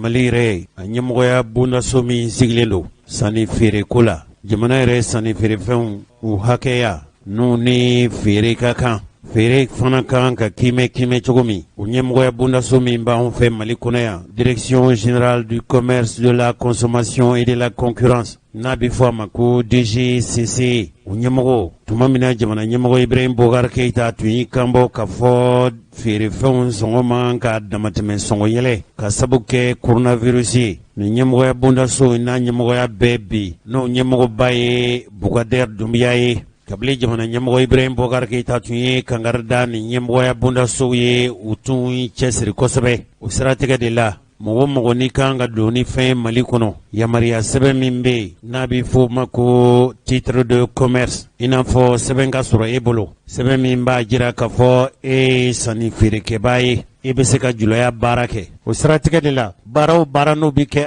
ale fɛ yen u b'a fɔ min ma ko système informatique o labɛnnen don ale fɛ ni mɔgɔ ma n'i ko k'i ye sanni feerekɛbaa ye ni olu kɔni y'a sɛgɛsɛgɛ dɔrɔn ni tiɲɛ don wala nkalon don u b'a ɲɛdɔn wa o baara min bɛ ka k'a fɛ a bɛ ka tɔnɔbɔ jamana ye bi kosɛbɛ sabu n'i ye ŋanamu-ŋanamukɛbaa ye n'a kɔri ɲɛɲinina hali dɔɔnin dɔrɔn a n'a dɔ kɛ ŋanamu-ŋanamukɛbaa ye a ko maa kɛ cogo o cogo sa minnu ye nin ŋanamu-ŋanamukɛbagaw ye olu de kɔ bɛ ka bɔ fiɲɛ na jamana yɛrɛ bɛ kunna tiɲɛ n'a ka nafolo minnu ye Mali dondaw la nafolo minnu n'olu kan ka sɔrɔ sɛbɛn minnu bɛ yen n'o bɛ yamariyaw de hakɛ minnu kan ka sara faso ye ale bɛ ka nin baara ninnu bɛɛ lajɛlen kɛ a n'a ka baarakɛ bondaso mɔgɔ minnu sigilen don ni sɛbɛn ŋanamunin nana e bolo sisan a tɛ k'a fɔ ko ni a sɛbɛn b'i bolo k'i n'a bila ka tɛmɛ ten i b'a sɔrɔ tamasiyɛn dɔw bɛ sɛbɛn na n'o olu lajɛra dɔrɔn a n'a dɔn k'a fɔ e ka sɛbɛn tɛ sɛbɛn hakika ye e ka sɛbɛn ye sɛbɛn ŋanamunin de foroba nafolo juguyali kɛbagaw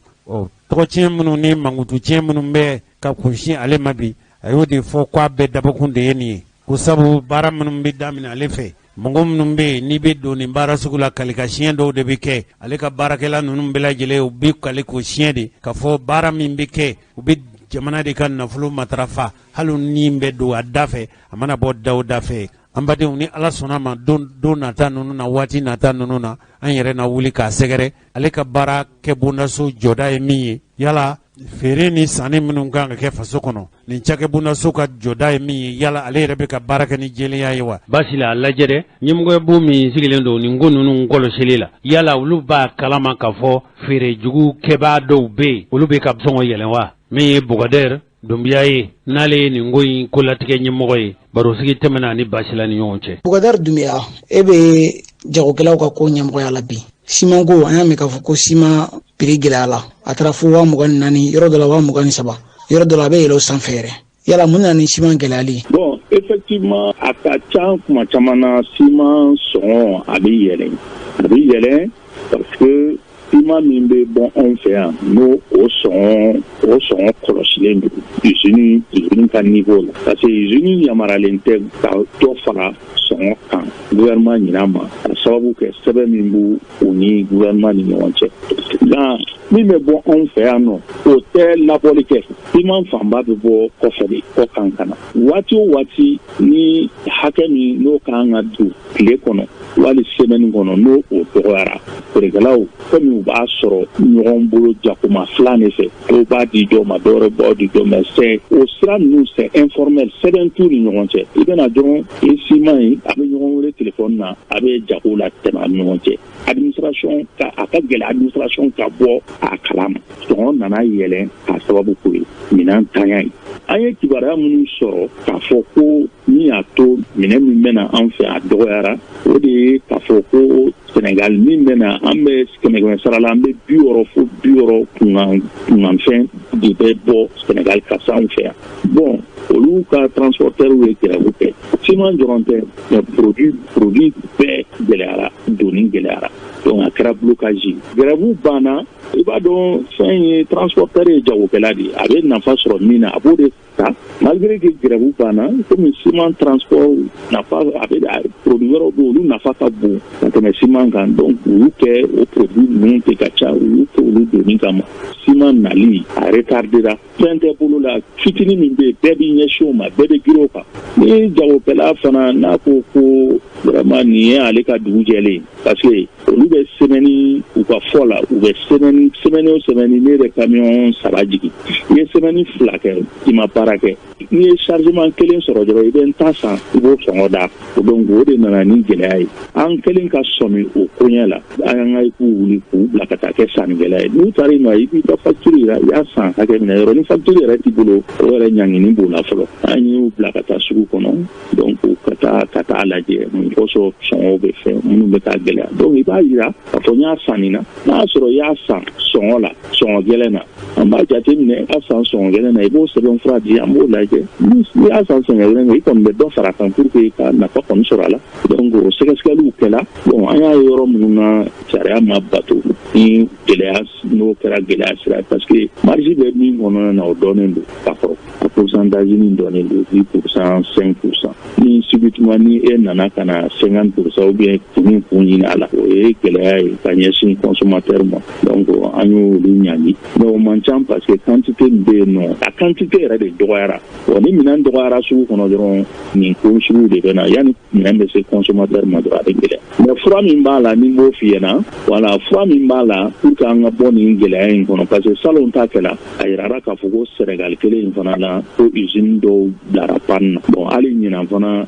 Diamond mɔgɔ ninnu ko olu fana bɛ confinement na olu ka usine fana jɔra ka fara kan bon an y'o kibaruya sɔrɔ ka sɔrɔ an m'o confirmer mais ko bana in kama olu taara confinement u ye usine bɛɛ datugu Sénégalais bɛ grève la usine min ka fanga ka bon ni usine tɔw o fana taara grève la yan'an ka bɔ nin ko pour que an ka bɔ nin ko kɔnɔna na vraiment fɛɛrɛ de bɛ kɛ min b'a to usine ninnu bɛ se ka dɛmɛ cogo la min b'a to u bɛ se k'u ka production kɛ normalement parce que courant ko gɛlɛya ninnu b'olu fana kan kosɛbɛ i y'a ye tile kɔnɔ u bɛ courant sɔrɔ waati ni duuru ni heure damadɔ bon n'a fɔra ko e kan ka min produit tile kɔnɔna na o courant de kan ka se k'o baara kɛ e bɛ courant sɔrɔ 4 heures 3 heures de temps tile kɔnɔna na tile tɔ bɛɛ i b'i sigi ni courant yɛrɛ nana mansin bɛ chauffer fɔlɔ de ka chauffer yan'a a ka baara daminɛ bon yanni mansin yɛrɛ ka chauffer courant bɛ taa fana ye gɛlɛya ye kow la quoi donc fɛn ninnu liés de bɛ ɲɔgɔn na donc n'an ye olu jateminɛ usine ko la ka usine ninnu dɛmɛ kosɛbɛ ka usine barikamaw sigi donc o b'a to ni nin n'a ɲɔgɔnna ninnu kɛra an bɛ se ka bɔ a kɔnɔna na problème min don commerce problème tɛ quoi mais minɛn yɛrɛ de tɛ yen. Voilà, merci. Kulubali